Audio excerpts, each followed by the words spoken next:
Rising dramatically from the depths of the Pacific Ocean, Ball's Pyramid is a towering spire of rock that seems almost otherworldly. This incredible natural formation, known for its alien-like beauty, has even been conquered by daring climbers. It soars 562 meters, or 1,843 feet above the waters of the southern Pacific Ocean, offering a dramatic and unforgettable sight. Located 643 kilometers, or 400 miles northeast of Sydney, this natural wonder is part of the Lord Howe Island Marine Park, a UNESCO World Heritage Site in Australia. Despite its remote position, Ball's Pyramid continues to draw adventurers, scientists, and scuba divers from across the globe.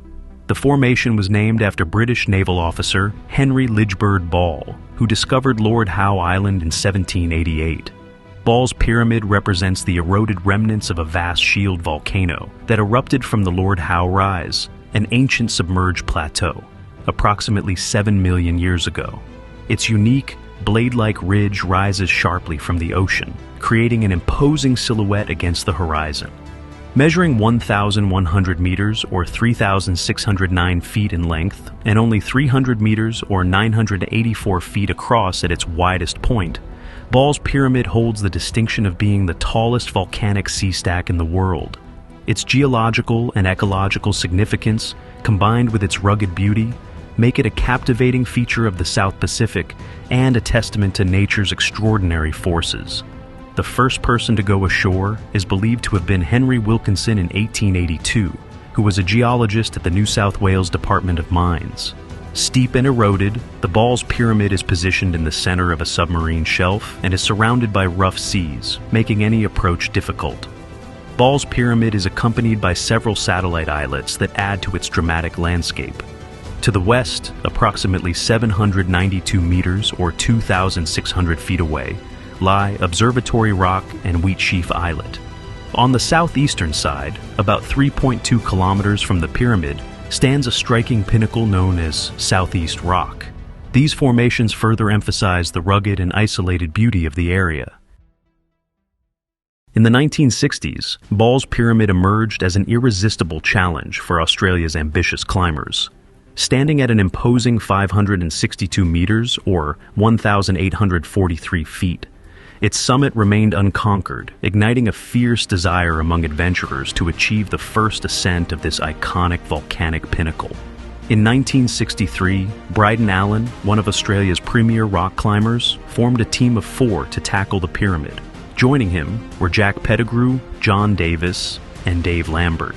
However, as the expedition drew near, circumstances allowed only Allen and Lambert to proceed with the attempt. Despite their enthusiasm, the duo faced insurmountable difficulties that prevented them from landing on the pyramid. Undeterred, they directed their efforts to a nearby climb on Mount Lidgebird, successfully establishing a new route. The group left, with the determination to regroup and make another attempt the following year, holding on to their vision of conquering Ball's Pyramid. In October 1964, a rival team consisting of Dick Smith, Rick Higgins, Dave Roots, and Dave Lambert set their sights on being the first to conquer Ball's Pyramid. This formidable group seemed poised to achieve the first ascent, thanks to their well-equipped expedition. Unlike Allen's original team, the rival party secured a large boat capable of transporting their entire team directly from Sydney to Ball's Pyramid, bypassing the logistical challenges of hiring a boat from Lord Howe Island. Their well-organized approach suggested they were likely to claim the historic climb. However, the climb ended in failure. The group returned with vivid tales of the pyramid's harshness, recounting nights spent fending off massive centipedes with piton hammers. They described Ball's Pyramid as a treacherous and unforgiving environment, paired with climbing challenges that tested their endurance and skill. Bryden Allen, however, viewed their effort critically. According to him, their approach was flawed, a sledgehammer method where the entire party attempted to push to the summit simultaneously. Allen argued that successful large expeditions rely on key principles. Skilled climbers should lead the way, while the rest of the team supports them with logistics and supplies. The rival party's disregard for this strategy, he believed, ultimately led to their failure on Ball's Pyramid. In 1965, Bryden Allen assembled an exceptionally skilled team to tackle the challenge of Ball's Pyramid, drawing talent primarily from the Sydney Rock Climbing Club. Leading the expedition himself, Allen was joined by John Davis, Dave Witham, and Jack Pettigrew as core members, with Don Wilcox and Jack Hill from New Zealand serving as support climbers. To add prestige and coverage to the venture, the Sydney Morning Herald provided a grant of £200 and dispatched their reporter and climber, Ben Sandilands, to document the journey. This sponsorship underscored the expedition's significance as both a climbing endeavor and a story of human perseverance. Allen prioritized preparation, particularly in addressing one of the most dangerous aspects of the climb, reaching the shore in turbulent seas. The team practiced relentlessly along Sydney's rocky coastline, learning to read wave patterns and time their landings to seize hold of rocks before the waves could drag them back into the ocean. This training was vital, given the unpredictable waters surrounding Ball's Pyramid. Adding to the challenge were the waters teeming with sharks, a constant and ominous reminder of the risks involved. The combination of rough seas, sharp rocks, and the threat of predators made even the approach to Ball's Pyramid a test of courage and skill. The team embarked on their journey to Lord Howe Island aboard the fully loaded Ascent flying boats, Islander and Beachcomber, departing from Rose Bay. The expedition's cargo was extensive, reflecting the scale and ambition of the climb. Among the equipment was a heavy Kingfisher HF radio and two 12-volt car batteries to power it, essential for maintaining communication in such a remote and isolated environment. The team was well prepared to lay siege to Ball's Pyramid, carrying supplies and gear to tackle every potential challenge.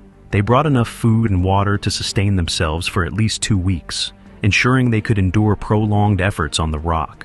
Additionally, the team packed 2,000 feet of sturdy 1 1/4-inch manila rope for fixed lines and an arsenal of ironmongery to conquer even the most daunting overhangs. Every item had been carefully selected to withstand the extreme conditions of Ball's Pyramid and enable the climbers to overcome its towering, unforgiving walls. Although the seas were far from ideal, the landing was ultimately successful.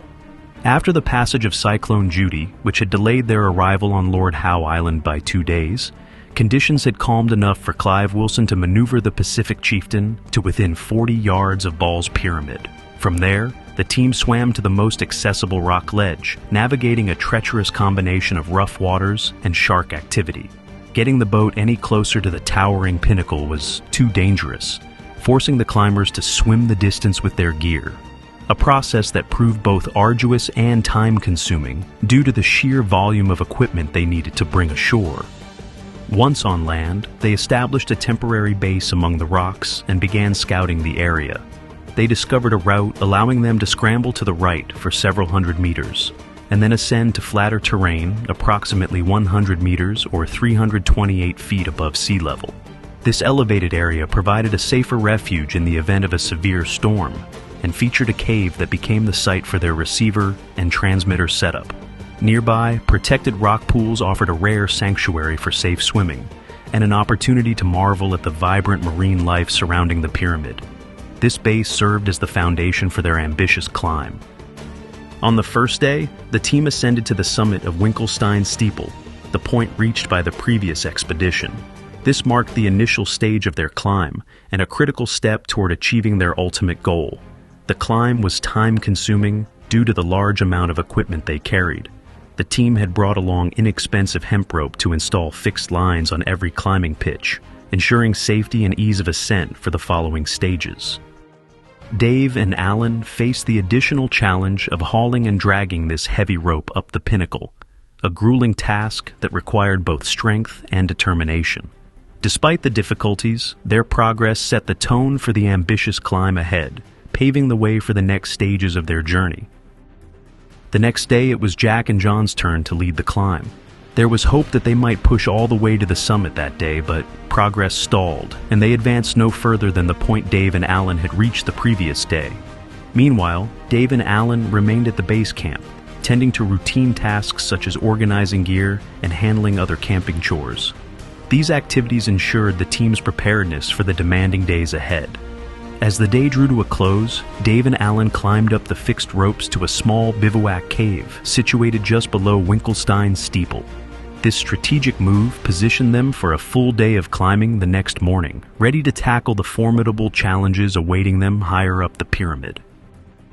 The climb up Ball's pyramid proved to be far more challenging than anticipated. Crumbling rock and sheer overhanging faces created hazardous conditions that tested the climbers' endurance and skill. After navigating a jagged knife-edge ridge for 500 feet, Bryden Allen and David Witham achieved a historic milestone on St. Valentine's Day, February 14, 1965, when they reached the summit of the 562-meter, or 1,843-foot pinnacle at 2:30 p.m. It was the first successful ascent of Ball's Pyramid in the Pacific Ocean.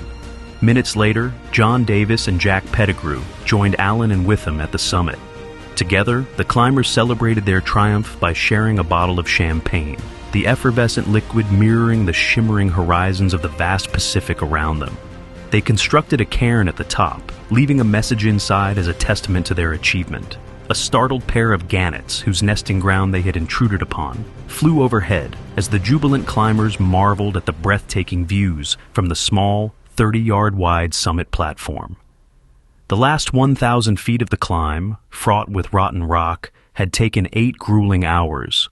Below them, the steep north and south ridges and the craggy east and west faces plunged dramatically into the ocean, while Lord Howe Island, 11 miles away, glistened under the sun. Descending the precarious south ridge, the climbers left fixed ropes along the way to aid future movements over the treacherous terrain. Darkness fell during their descent, forcing them to spend the night in a cave. After their departure, the gannets returned, noisily reclaiming their summit home. The following day, February 15, 1965, Jack Hill of New Zealand and Jack Pettigrew completed a second successful ascent. Hill climbed the first 800 feet alone to reach a cave where Pettigrew had rested overnight, following his initial summit climb. Together, they reached the summit by 1 p.m., spending an hour savoring the victory. On February 17th, the climbers were picked up and ferried back to Lord Howe Island, marking the end of a remarkable expedition. Climbing on Ball's Pyramid was banned in 1986 due to environmental and safety concerns. However, climbing restrictions were eased in 1990, allowing ascents under strict conditions. The first successful ascent in 1965 marked not only a triumph for climbing, but also an enduring moment in the history of adventure. Today, Ball's Pyramid continues to inspire awe and curiosity, its towering form rising defiantly from the Pacific Ocean as a challenge to those who seek to understand and respect the limits of human ambition. Though climbing the pyramid is now restricted to protect its fragile ecosystem, it remains an iconic landmark.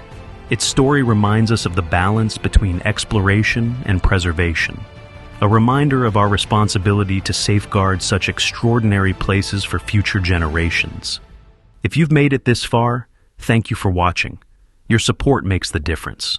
If you're new here, don't forget to subscribe to the channel for more incredible stories from around the world.